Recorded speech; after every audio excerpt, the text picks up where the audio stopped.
Gereja Kelam November 1452 sampai Februari 1453. Sebuah negeri lebih baik berada di bawah kekuasaan Islam ketimbang diperintah orang Kristen yang menampik hak-hak Gereja Katolik.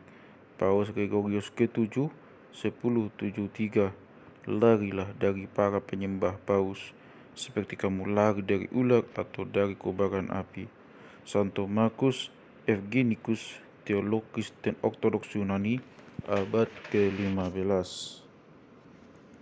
Sumber utama berbagai kendala yang dihadapi Konstantin dalam mengumpulkan bantuan dari barat dan mengorganisasi pertahanan kotanya adalah peristiwa dramatis yang terjadi pada suatu hari di musim panas 400 tahun sebelumnya.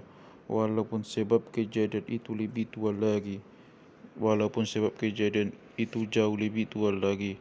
Pada 16 Juli 1054, sekitar pukul 3 sore, saat para pendekar mempersiapkan ibadah sore di Santa Sofia, 3 orang pendeta utama mengenakan jubah resmi memasuki gereja, melewati salah satu pintu barat dan melangkah mantap menuju altar. Jamaah memperhatikan ketiganya. Mereka adalah kardinal Gereja Katolik Roma yang diutus Paus untuk menyelesaikan perseteruan teologis dengan saudara-saudara mereka di timur. Rombongan ini dipimpin seorang Humbert dari Mourmoutiers. Mereka pernah berkunjung ke kota ini, namun sore itu setelah melewati negosiasi panjang dan tak berkesudahan, mereka kehilangan kesabaran dan datang untuk mengambil keputusan tegas. Humbert membawa sebuah dokumen yang isinya akan memecah belah kesatuan umat Kristen. Maju ke altar, dia meletakkan dokumen bualan tentang pengucilan di altar utama, berbalik dengan anggun lalu keluar. Ketika rombongan kardinal dengan kerah kaku ini melangkah kembali ke bawah cahaya matahari musim panas yang cerah, dia mengibaskan debu dari kakinya sambil berkata, "Sekarang, biar Tuhan yang memulai dan memutuskan." Salah seorang diakon berlari ke jalan mengejar Humbert, memberikan dokumen tadi dan memohon agar dia membawanya lagi. Humbert menolak dan terus melangkah, meninggalkan dokumen tersebut tergeletak di jalan berdebu. Dan kemudian kardinal-kardinal itu berlayar kembali ke Roma. Kerusuhan agama meletus di jalanan dan hanya bisa dihentikan dengan mengumumkan anatema kutukan terhadap delegasi Paus. Dokumen yang menghebohkan itu kemudian dibakar. Peristiwa itu merupakan tonggak proses yang di dalam sejarah dikenal sebagai pertentangan besar, The Great Schism. Kejadian ini meninggalkan luka yang sangat dalam bagi kekristenan. Kutukan ini terus berlangsung hingga 1965, tetapi bekas lukanya masih bersisa. Bagi Konstantin, pada musim dingin tahun 1452, bekas luka itu melahirkan masalah besar. Sebenarnya peristiwa hari itu hanyalah puncak dari proses panjang perceraian dua bentuk peribadatan yang telah menggalang kekuatan masing-masing selama beratus-ratus tahun. Perbedaan budaya, politik, dan ekonomi merupakan muara perceraian tersebut. Di timur, mereka beribadah menggunakan bahasa Yunani, sementara di barat dengan bahasa Latin. Mereka juga berbeda dalam soal tata cara peribadatan, organisasi gereja, dan tak satu suara tentang peran seorang paus. Lebih jauh lagi, orang Bizantium menganggap tetangga mereka yang ada di barat sebagai orang barbar yang kasar. Bagi orang barat, orang Bizantium lebih mirip Muslim yang berdiam di daerah perbatasan ketimbang orang Frank di seberang timur. Namun ada dua isu pokok yang dalam perseteruan ini. Para pemeluk Kristen Ortodoks mengakui bahwa Paus menempati posisi khusus di antara para patriark gereja, tapi mereka terganggu dengan pernyataan yang disampaikan Paus Nikolas tahun 865 bahwa jabatannya dianugerahi otoritas atas seluruh perintah bumi, yaitu atas seluruh gereja. Mereka memandang pernyataan ini sebagai kesombongan autokrat. Sementara isu kedua cenderung bersifat doktrin. Keputusan pengucilan dikeluarkan untuk Gereja Timur. Keputusan pengucilan dikeluarkan untuk Gereja Timur karena menghilangkan sebuah kata credo. Masalah ini sangat penting bagi penduduk Bizantium yang hidup dalam alam yang sangat teologis. Kata yang sepintas lalu tak penting dalam bahasa Latin berbunyi filioque dan dari putra ternyata sangat bermakna. Kalau dalam credo Niken aslinya kalau dalam credo Niken asli berbunyi, aku percaya pada Roh Kudus Tuhan pemberi kehidupan yang muncul dari Bapa, yang bersama Bapa dan Putra disembah dan dimuliakan. Maka Gereja Barat memberi kata tambahan filioque sehingga credo ini berbunyi yang muncul dari Bapa dan dari Putra. Pada masa itu, Gereja Roma mulai menuduh Gereja Ortodoks telah melakukan kesalahan karena menghilangkan kata tersebut. Sebagai balasannya, Gereja Ortodoks menyatakan secara logis penambahan kata itu salah. Roh Kudus hanya muncul dari Bapa, sehingga penambahan Mama Putra adalah bid'ah. Masalah seperti inilah akar huru hara di Konstantinopel. Seiring waktu, perpecahan ini kian meruncing, meski usaha penyelesaian tetap dilakukan. Pencarian Konstantinopel oleh tentara salib Kristen pada 1204 yang dinyatakan Paus Innocentius III sebagai contoh hukuman dan pekerjaan kegelapan menambah kebudayaan dendam terhadap segala sesuatu yang berhubungan dengan Barat. Kekuatan saudagar negara-negara Italia yang tumbuh atas biaya Bizantium adalah hasil langsung dari perampasan ini.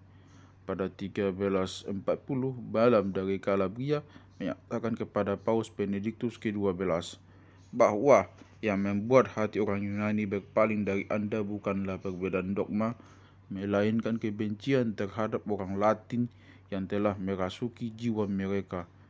Kebencian itu merupakan akibat kejahatan besar yang dirasakan orang Yunani dari orang Latin.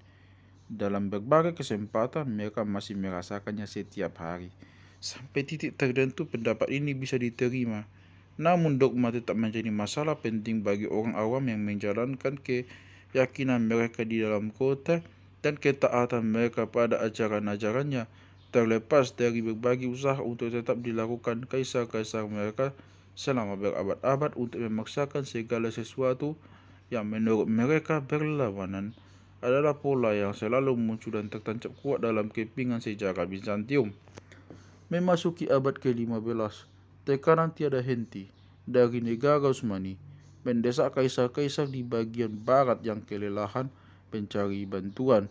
Ketika Kaisar Yohanes ke-8 melawat ke Italia dan Hungaria pada 1420-an, Raja Hungaria yang Katolik menawarkan bantuan segera asalkan Gereja Kristen Ortodoks bersatu dengan Gereja Roma dan mengatakan kesetiaan kepada Paus dan ajarannya.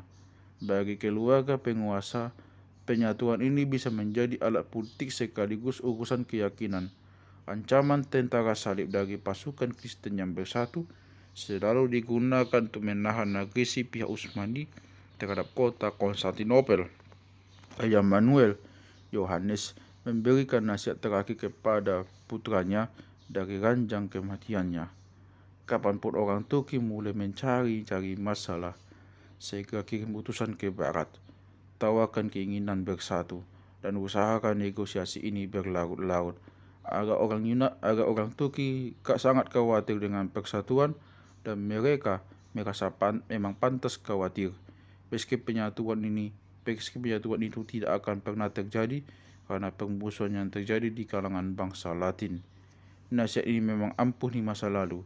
Namun ketika Utsmani makin kuat, orang Kristen Ortodoks justru makin sering melakukan tindakan yang sebaliknya. Usaha penyatuan makin lama berubah menjadi undangan intervensi bersenjata. Bagi Yohanes ke-8, kecemasan akan serangan Utsmani dan ketidaksetiaan rakyatnya jadi bertambah berat karena gerbang-gerbang kota makin sering didatangi musuh.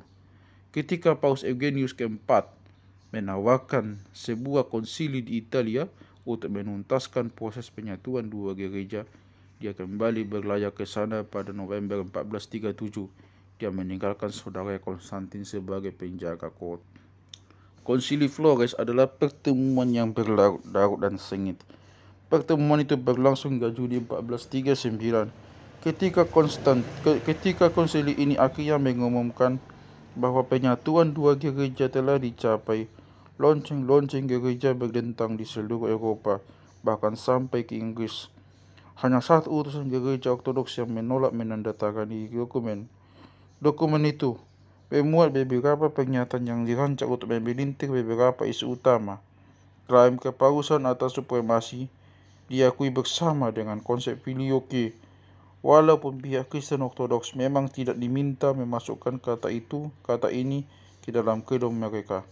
Masalahnya bagi orang Yunani, kesepakatan ini mulai dilanggar, bahkan sebelum tinta perjanjian mengiring.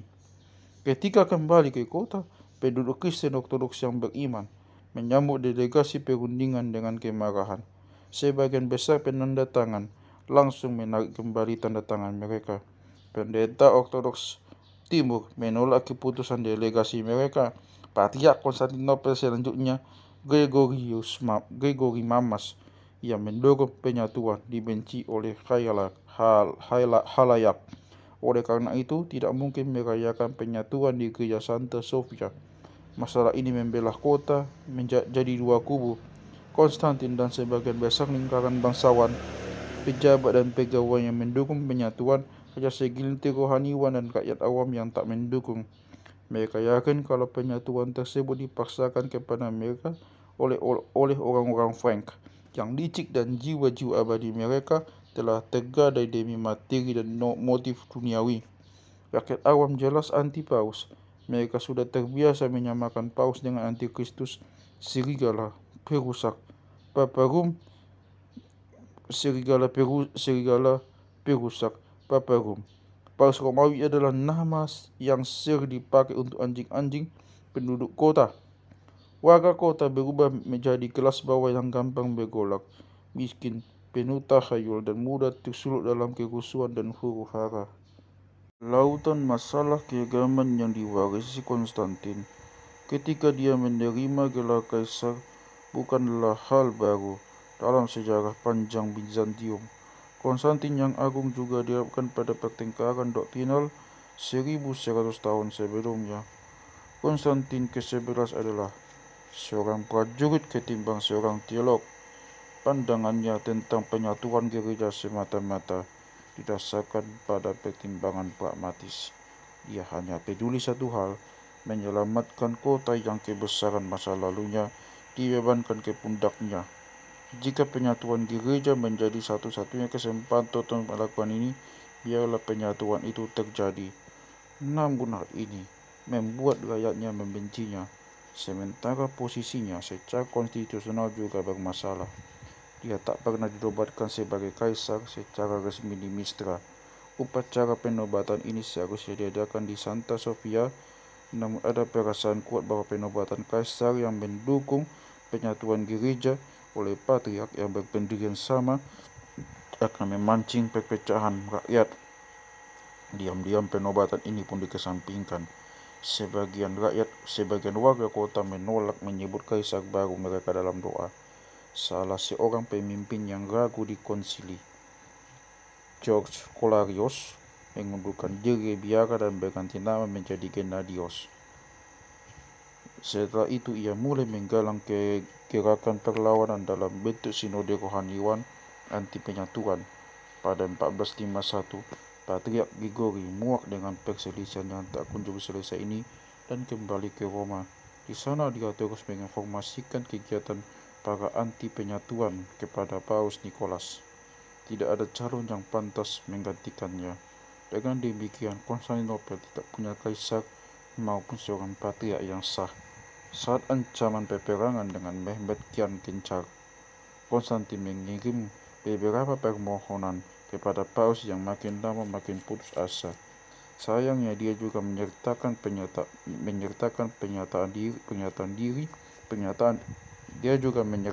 pernyataan dari anti penyatuan yang meminta sinode baru. Masukan Gregory tentang keadaan penyatuan gereja di Konstantinopel makin mengeraskan hati Paus Nikolas, dan dia tidak lagi berminat melanjutkan pembicaraan dengan orang Yunani yang ingkar pada kesepakatan. Jawaban atas permintaan Konstantin sangat dingin. Jika Anda bersama para bangsawan dan rakyat Konstantinopel menerima kesepakatan penyatuan, Anda akan mendapati kami dan saudara-saudara Anda yang mulia, para kardinal gereja Romawi, dengan senang hati akan membela kehormatan Anda dan kekaisaran Anda. Sebaliknya, jika Anda dan rakyat Anda menolak kesepakatan tersebut, berarti Anda memaksa kami melakukan tindakan-tindakan yang dirasa perlu demi menjaga keselamatan Anda dan kehormatan kami. Ancaman ini hanya memperteguh ketetapan hati para anti penyatuan. Mereka terus berusaha menggerogoti posisi Konstantin di dalam kota. Pada September 1452, salah seorang dari mereka menulis, Konstantin Palaiologos belum dimahkotai karena gereja tidak punya pemimpin dan sedang menuju kehancuran sebagai akibat huru-hara dan keraguan yang berasal dari apa yang dengan salah kaprah disebut penyatuan. Penyatuan ini sangat jahat dan tidak direstui Tuhan, dan telah membelah gereja, mencerai-beraikan anak-anaknya dan menghancurkan kita. Sebenarnya ini adalah sumber dari segala malapetaka dan kemalangan kita. Kembali ke Roma, Paus Nikolas tetap bersikukuh menegakkan keputusan yang disepakati di Florence. Dia memutuskan mengirim utusan kepausan ke Konstantinopel untuk memastikan penyatuan dirayakan di Santa Sofia. Orang yang dia pilih adalah Kardinal Isidor, bekas uskup Kiev. Isidor adalah orang Bizantium asli, jadi dia memahami rumitnya masalah yang ada di sana dari tangan pertama. Dia menerima perjanjian penyatuan di Florence. Ketika dia kembali ke Kiev, jamaahnya yang ortodoks menolak penyatuan dan memenjarakannya. Dia dikirim ke Konstantinopel pada Mei 1452 dan dikawal 200 pemanah yang dibiayai Paus sebagai dukungan militer bagi misi teologisnya ini.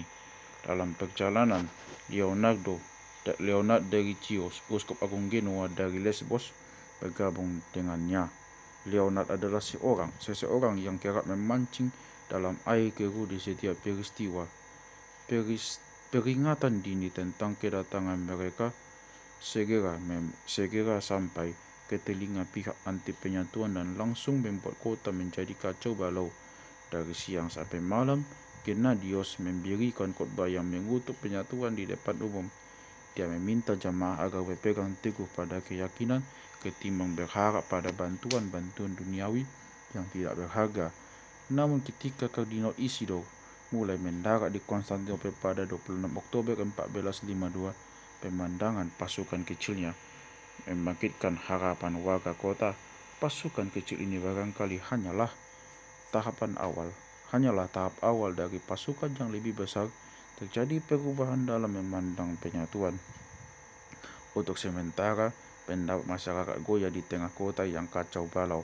Kelompok anti penyatuan dianggap tidak patriotis. Namun ketika tak ada kapal-kapal lain yang berlabuh, masyarakat memihak Gennadios kembali dan mulailah terjadi banyak kerusuhan yang dilakukan kelompok anti penyatuan. Leonard dengan tegas menuntut Konstantin supaya memenjarakan pemimpin utama gerakan ini. Dengan nada pahit, dia protes. Selain beberapa biarawan dan orang awam, kebanggaan menjangkiti seluruh orang Yunani, sehingga tidak seorang pun yang digerakkan oleh semangat karena keyakinan yang benar atau karena keselamatannya sendiri yang dapat dipandang sebagai biang keladi atas pendapatnya yang keras kepala. Konstantin menolak masukan ini. Dia khawatir kota akan bertambah kacau. Dia justru memanggil sinode anti penyatuan ke istana untuk menjelaskan keberatan-keberatan mereka. 10 hari kemudian, suara meriam dari pemotong tenggorokan terdengar di dalam kota. Karena nasib Rizzo dan awak kapalnya sudah diketahui secara luas, ketakutan besar pun melanda warga kota. Dukungan kembali beralih ke pihak pendukung penyatuan. Gennadios mengeluarkan kutukan lain kepada para pembelot ini. bahwa bantuan dari Barat akan membuat mereka kehilangan iman mereka bahwa nilai bantuan itu masih diragukan dan bahwa setidaknya dia tidak ada sangkut pautnya dengan itu semua. Gennadios punya kekhawatiran lain yang lebih dalam selain kehilangan kota. Dia sangat yakin dunia akan segera kiamat. Dia ingin pemeluk Kristen Ortodoks dapat menghadapi hari kiamat dengan jiwa yang bersih. Sementara di jalan kerusuhan makin menjadi-jadi, biarawati, serta orang awam berteriak, kita tidak membutuhkan bantuan orang Latin atau persatuan dengan Latin. Kita tak akan melakukan kebaktian dengan roti tanpa ragi. Selain Gennadios, tampaknya keputusan Berat telah diambil oleh warga yang ketakutan untuk menerima konsili Florence, setidaknya untuk sementara, sebagai dalih orang Bizantium punya pembenaran untuk jalan keluar dengan mengandalkan waktu semacam ini. Doktrin ekonomi yang mengizinkan orang untuk sementara menerima posisi teologis yang tidak ortodoks demi keselamatan jiwa. Pendekatan terhadap masalah spiritual itu kerap membuat gereja Katolik marah besar. Kardinal Isidore pun menilai sudah tiba saatnya untuk menerapkan kesepakatan penyatuan dan menyelamatkan jiwa orang Yunani yang syarat dosa. Di tengah suasana penuh hiruk-pikuk ketakutan dan histeria religius ini, diadakanlah perjamuan untuk merayakan penyatuan gereja pada 12 Desember 1452 di tengah musim dingin yang parah. Acara ini diadakan di Santa Sofia dengan penuh hikmat oleh para rohaniwan dan kardinal Rusia yang dikirim Paus, juga oleh kaisar yang tenang, beserta para bangsawan dan seluruh warga Konstantinopel. Kesepakatan penyatuan dibacakan keras-keras dan Paus dimuliakan dalam doa bersama Patriark Gregorius yang tidak hadir. Namun, tata cara ritual kebaktian ini sangat asing bagi orang Yunani yang hadir. Bahasa dan ritual pelayanan lebih bersifat Katolik ketimbang Ortodoks, sementara hosti suci dilakukan menggunakan roti yang tidak diragi, sebuah tindakan bidah di mata Kristen Ortodoks. Air dingin dituang ke dalam cangkir dan dicampur anggur. Isidore kemudian menulis laporan keberhasilan melunasi misinya.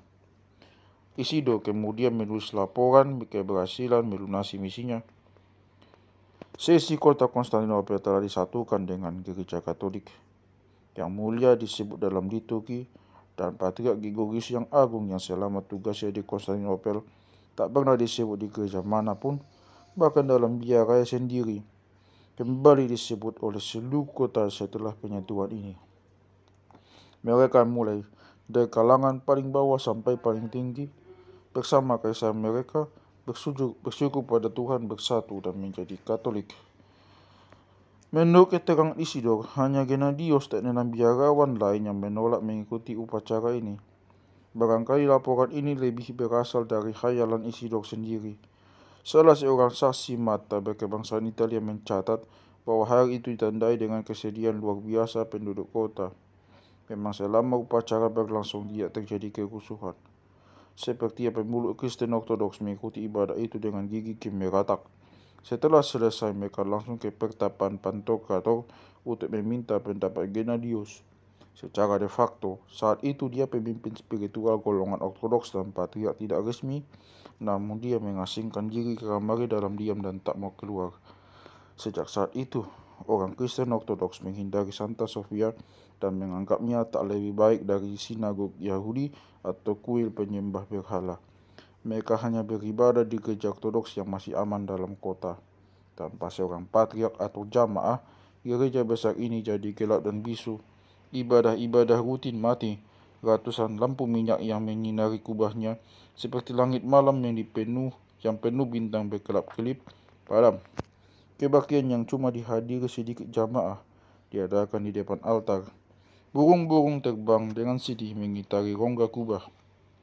Orang Ortodoks merasa kecaman Gennadios mulai terbukti kebenarannya. Tak ada armada yang lebih besar yang melayari Marmara guna mempertahankan kekristenan. Mulai saat itu, perpecahan antara pendukung penyatuan dengan golongan Ortodoks, antara orang Yunani dan Latin, makin besar daripada sebelumnya. Hal ini tercermin dalam seluruh penjelasan orang Yahudi, orang Kristen terhadap pengepungan kota yang akan terjadi. Perpecahan ini membayang-bayangi usaha Konstantin mempertahankan kota. Pada 1 November 1452, tak lama setelah mengasingkan diri secara sengaja, Gennadius mengirimkan pernyataan melalui pintu biara Pantoka atau pernyataan ini berisi semacam ramalan buruk penuh kutukan dan pembenaran diri. Orang-orang Romawi yang terkutuk, mengapa kalian tersesat? Kalian telah tercerabut dari harapan yang hanya berasal dari Tuhan dengan mempercayai kekuatan orang Frank. Seperti kota ini yang tak lama lagi akan hancur, kalian telah meninggalkan agama yang benar. Oh Tuhan, kasihanilah hamba-Mu ini. Aku bersaksi atas nama kehadiran-Mu bahwa aku suci dan tak terlibat dalam masalah ini. Wahai warga kota yang malang, sadarilah apa yang telah kalian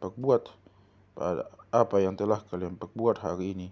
Karena penghambaan yang menggantung di atas kepala kalian, kalian menolak keimaman yang besar. Kalian menolak keimaman yang benar yang telah diwariskan nenek moyang kalian. Kalian harus mengakui dosa-dosa kalian. Alangkah malang kalian ketika diadili kelak. 150 mil dari kota di Edirne, Mehmet mengikuti 150 mil dari kota di Edirne, Mehmet mengikuti semua perkembangan ini dengan seksama. Kekhawatiran persatuan umat Kristen menjadi salah satu prinsip utama yang memandu segala kebijakan luar negeri Utsmani.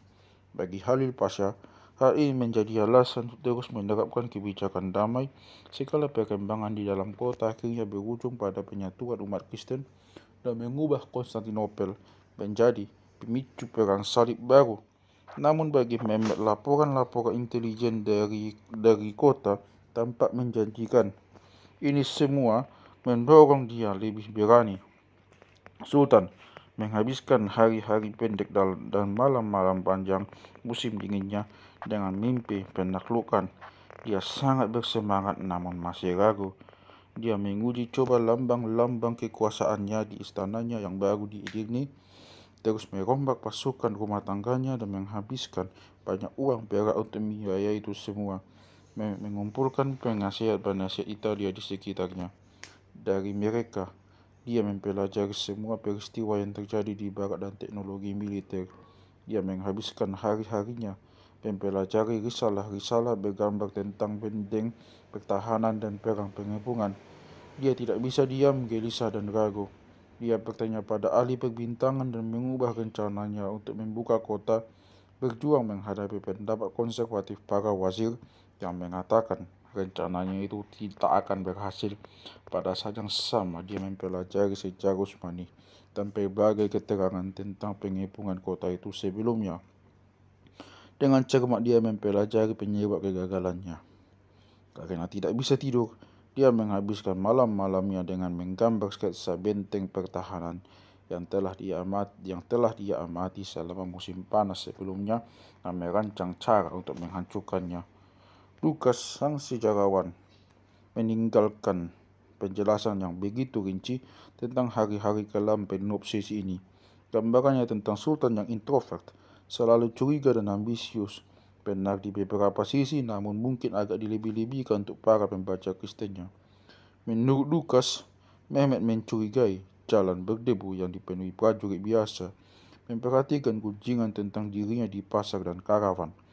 Jika ada yang ceroboh dan menyebut nama sultan mereka dengan cara-cara yang tidak biasa, Mehmet akan menebas orang itu sampai mati. Karena diulang terus-menerus, cerita ini memenuhi bayangan orang barat tentang seorang tiran yang haus darah. Pada suatu malam, menjelang subuh, dia mengutus pengawal istananya untuk menjemput Halil Pasha. Bisa jadi, saat itu Mehmet menyimpulkan bahwa Halil adalah halangan utama bagi rencananya. Wazir tua itu terkejut dengan panggilan tiba-tiba ini. Dia diminta menghadapi bayangan Tuhan di muka bumi. Di waktu seperti itu adalah pertanda buruk. Dia memeluk istri dan anak-anaknya seakan pertemuan terakhir mereka. Dia melangkah mengikuti prajurit tadi, membawa satu pundi berisi koin emas. Menurut Lukas, kekhawatiran Halil cukup beralasan. Dia menerima banyak uang dari orang Yunani untuk membujuk Mehmet agar tidak berperang, walaupun kebenaran pendapat ini tetap samar. Khalil sudah kaya sehingga dia pernah meminjamkan uangnya kepada Sultan yang lama, ayah Mehmet. Ketika Khalil sampai di kamar tidur Sultan, dia melihat Mehmet terjaga dan berpakaian lengkap. Orang tua ini langsung berlutut ke tanah dan menyerahkan nampan. "Apa ini?" tanya Mehmet. "Tuanku," kata Khalil, "sesuai adat yang berlaku, jika seorang bangsawan dipanggil tuannya di jam-jam yang tidak biasa, dia tak boleh datang dengan tangan kosong." "Aku tak butuh pemberian dan hadiah," jawab Mehmet. "Berikan saja kota itu." Gemetar dan ketakutan karena dipanggil pada waktu yang tidak biasa dan berhadapan dengan sikap Sultan selama ini, Khalil memberikan dukungan sepenuhnya untuk proyek yang direncanakan Sultan. Mehmet menyimpulkan, dengan mempercayai kuasa Tuhan dan dengan doa Nabi, kita akan mengambil alih kota itu. Dia pun mengizinkan wazir yang sudah ditundukkan itu berlalu melewati malam. Apapun yang sesungguhnya terjadi dalam episode ini, namun sekitar 14 Januari 1453, Mehmet mengambil para menterinya dan menyatakan rencana perangnya dalam sebuah pidato yang dicatat sejarawan Yunani Christovolus. Pertemuan ini membahas masalah Konstantinopel dalam kisah kebangkitan bangsa Utsmani. Mehmet sangat memahami kehancuran yang diakibatkan kota ini ke negara baru selama perang saudara hebat 50 tahun sebelumnya. Mengapa mereka tak pernah berhenti mengganggu kita, selalu mempersenjatai rakyat kita agar bisa saling bunuh, memicu perpecahan dan perang saudara dan merusak wilayah kita? Dia mencemaskan kemungkinan keadaan saat itu menjadi pemicu peperangan tiada akhir dengan kekuasaan Kristen di masa datang. Penaklukan itulah kunci utama kerajaan. Tanpa penaklukan atau jika keadaan tetap seperti sekarang, apapun yang kita miliki tidak akan pernah aman. Kita tak bisa berharap bisa mendapat tambahan apa-apa. Hati Konstantin yang memanfaatkan Orhan jelas ada dalam pikiran hadirin yang sedang mendengarkan Mehmet saat itu. Dia juga ingin meruntuhkan anggapan yang bercokol dalam pikiran umat Islam selain pengepungan yang dilakukan pasukan Arab sebelumnya. Kota itu tidak dapat ditaklukkan. Dia punya banyak informasi tentang kondisi kota itu sekarang.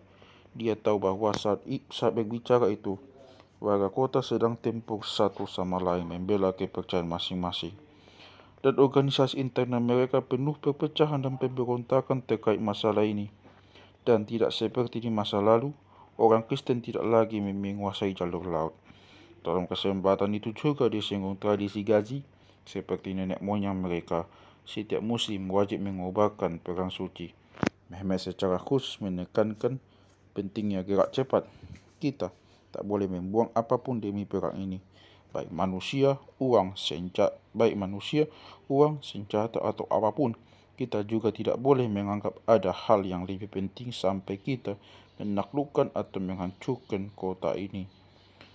Hari itu terjadi pawai besar-besaran meneriakkan semangat berperang, dan persiapan peperangan pun mulai tampak. Musim dingin di Bosporus bisa saja tiba-tiba sangat mengerikan, seperti yang dirasakan pasukan Arab dalam pengepungan tahun 717. Letak kota ini yang menjorok ke dalam selat membuatnya berhadapan langsung dengan badai besar yang dibawa angin utara dari Laut Hitam. Udara yang lembab dan sangat dingin menusuk tulang. Hujan yang bisa turun selama berminggu-minggu dapat mengubah jalanan menjadi lautan lumpur dan menimbulkan tanah longsor di tempat yang curam. Badai salju yang muncul tiba-tiba dapat menutupi pantai Asia setengah mil ke depan, lalu lenyap begitu saja secepat kedatangannya. Hari-hari panjang penuh kabut muncul tatkala keheningan aneh mencekam seluruh kota, mencekik anak genta dalam lonceng gereja, dan membungkam suara langkah di alun-alun kota, seakan kuda memakai sepatu dari bulu kempa. Musim dingin 1452 sampai 1453 seolah menyerang warga kota dengan kesepian dan cuaca yang tak menentu. Orang merasakan gempa dan getaran-getaran bumi yang tak biasa. Dari angkasa terlihat petir dan kilat, angin puting beliung, banjir dan hujan yang sangat deras. Cuaca seperti ini sama sekali tak bisa membangkitkan semangat warga kota. Tak ada armada kapal Kristen yang datang memenuhi kesepakatan perjanjian penyatuan gereja. Gerbang kota tetap tertutup rapat. Pasokan makanan dari Laut Hitam terhenti di pintu penjaga milik Sultan. Orang-orang menghabiskan hari-hari mereka mendengarkan khotbah pendeta ortodoks, minum anggur yang tidak dicampur air di kedai, dan berdoa dekat ikon perawan Maria agar mau melindungi kota seperti yang mereka lakukan ketika terjadi pengepungan oleh pasukan Arab. Histeria penyucian jiwa menjangkiti warga kota, dan ini pasti karena pengaruh kecaman Gennadios. Orang menganggap berdosa jika menghadiri kebaktian yang diadakan pendukung penyatuan atau menerima komuni dari pendeta yang hadir dalam acara perayaan penyatuan, meski dia hanya ikut menyaksikan. Terlepas dari suasana yang tak menjanjikan ini, sekuat tenaga kaisar tetap berencana mempertahankan kota. Dia mengirimkan utusan untuk membeli bahan makanan ke pulau-pulau Aegea dan pulau-pulau sekitarnya, gandum, anggur, minyak zaitun, buah ara kering, ucis, beras, dan bahan-bahan lain. Perbaikan dilakukan untuk menambal bagian benteng yang rusak, baik di daratan maupun di lautan. Kota kekurangan batu berkualitas, dan tidak mungkin menambah pecahan batu dari luar kota. Bahan-bahan ini dikumpulkan dari puing-puing bangunan dan gereja yang telah ditinggalkan. Bahkan batu nisan dari makam-makam tua pun terpaksa dipugar untuk dimanfaatkan. Selokan di sekitar benteng dibersihkan. Jelas terlihat bahwa meski dengan segala keterbatasan, tampaknya Konstantin berhasil mengajak rakyatnya terlibat dalam pekerjaan ini. Mereka menggalang dana dari masyarakat umum, gereja dan biara untuk membeli makanan dan senjata. Seluruh senjata yang ada di kota, yang jumlahnya memang sangat sedikit, dikumpulkan dan selanjutnya diberikan. Garnison-garnison prajurit dikirim untuk menjaga beberapa kubu pertahanan yang masih dikuasai Bizantium di luar tembok, di Selimbria dan Epibatos di pantai utara Marmara, Terapia di Bosporus di balik pemotong tenggorokan, dan pulau-pulau besar di Kepulauan Princes. Meski dalam keadaan tak berdaya, Konstantin tetap mencoba menyerang secara tiba-tiba ke desa-desa Utsmani yang terletak dekat pantai di Laut Marmara. Mereka mengambil tawanan dan dijual sebagai budak di kota. Akibat tindakan ini, orang Turki makin marah terhadap orang Yunani dan bersumpah akan mengirim kemalangan kepada mereka. Satu-satunya titik terang bagi Konstantin dalam masa-masa ini adalah kedatangan sekelompok kapal Italia yang berhasil dia bujuk atau mungkin juga ditawan secara paksa agar ambil bagian dalam penahanan kota. Pada 2 Desember, satu armada angkutan Venesia yang berangkat dari Haffa di Laut Hitam di bawah komando Giacomo Cocco berusaha diam-diam melewati Miri yang ada di pemotong tenggorokan dengan cara pura-pura telah membayar pajak lewat di hulu. Ketika mendekati kastil pemotong tenggorokan, awak kapal memberi salam kepada para penjaga Mirip Utsmani dengan mengatakan mereka sebagai kawan, memberi salam dan meniup trompet dan mengeluarkan suara-suara gembira. Ketika salam ketiga berhasil disampaikan, orang kami sudah berhasil menjauh dari kastil. Arus laut membawa mereka ke Konstantinopel. Pada saat bersamaan, berita tentang kejadian sebenarnya telah sampai kepada orang Venesia dan Genoa dari perwakilan mereka yang ada di kota. Kaum Republik pun mulai sibuk. Setelah kapal Rizzo tenggelam, Senat Venesia memerintahkan wakil nakodanya di Teluk, Gabriel Trevisano, pergi ke Konstantinopel untuk mengawal konvoi saudara yang kembali dari Laut Hitam. Di antara orang-orang Venesia yang datang saat itu adalah Niccolo Barbaro, seorang ahli perkapalan, yang menulis catatan harian yang merekam secara rinci peristiwa yang terjadi beberapa bulan berikutnya.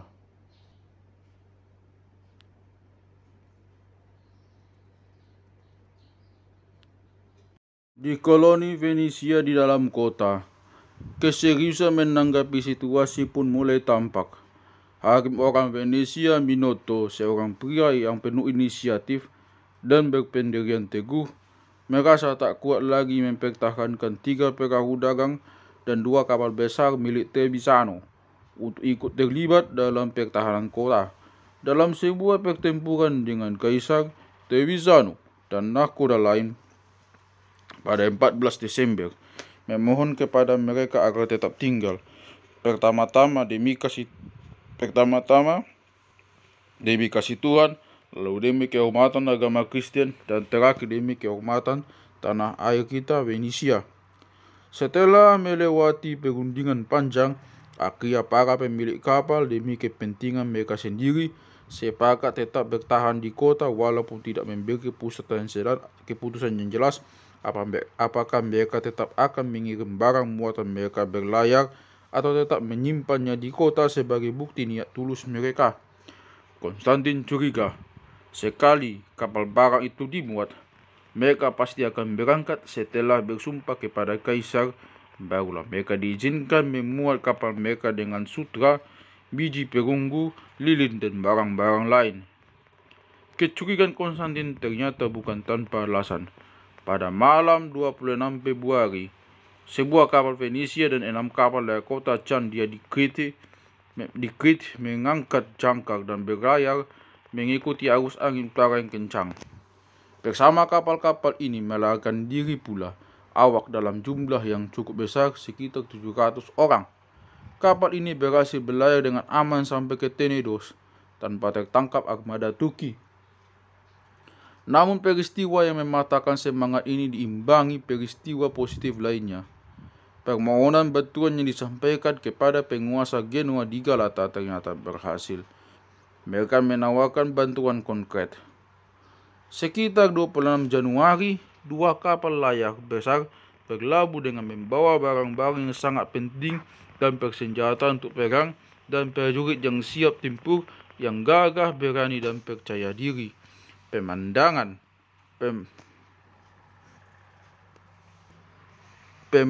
merapatnya 2 kapal ini ke pelabuhan kerajaan bersama 400 prajurit bersenjata lengkap sangat berkesan di mata rakyat dan kaisar.